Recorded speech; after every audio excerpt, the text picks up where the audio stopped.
இன்றைக்கி நமக்கு பனானா பஜ்ஜி எப்படி செய்கிறோன்னு பார்க்கலாம். அதுக்கு நான் ஒரு 5 ஏத்தம்பழம் எடுத்துருக்கிறேன். இதை இப்போ கட் பண்ணி எடுக்கலாம். இதை எப்படி கட் பண்ணணும்னா, இதுபோல் நீளமாக கட் பண்ணி எடுக்கலாம். ஒவ்வொரு பழத்தையும் நான் 3 கட் பண்ணி எடுக்கிறேன்.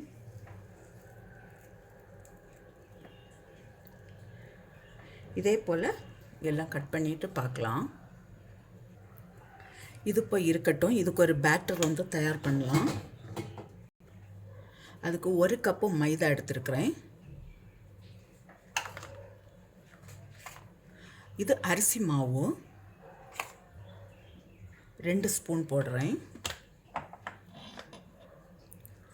இது சால்ட்டு,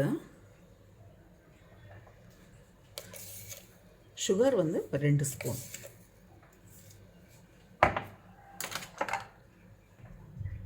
ஒரு எல்லோ கலருக்காக நான் கொஞ்சமாக மஞ்சள் தூள் சேர்க்குறேன். இது கூடவே நம்ம இட்லிக்கெல்லாம் அரைச்சிருக்கிற மாவு 1 ஸ்பூன் சேர்க்குறேன்.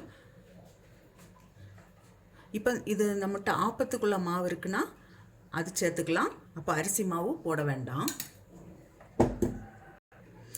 இதில் இப்போ கொஞ்சம் கொஞ்சம் தண்ணி விட்டு நமக்கு தான் மிக்ஸ் பண்ணி எடுக்கலாம்.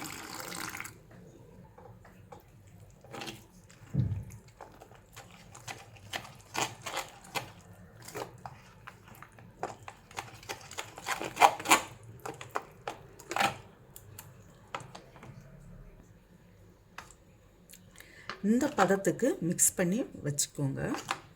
இப்போது ஆயில் சூடாக்க வச்சு இதை ஃப்ரை பண்ணி எடுக்கலாம். இப்போது இதில் இப்படி ஒவ்வொரு பீஸாக எடுத்து இப்படி டிப் பண்ணி நமக்கு இதை ஃப்ரை பண்ணி எடுக்கலாம்.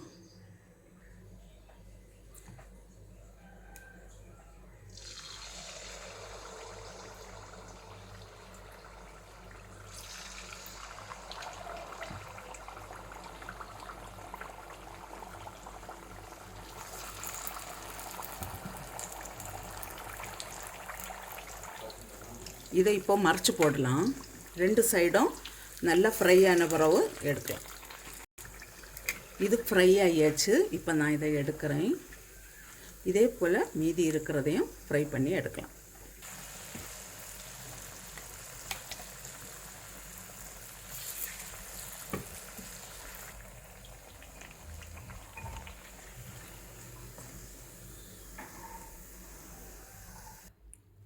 நல்ல டேஸ்டான வாழைப்பழ பஜ்ஜி ரெடியாக இருக்குது. நீங்களும் இதே போல் செய்து பாருங்கள்.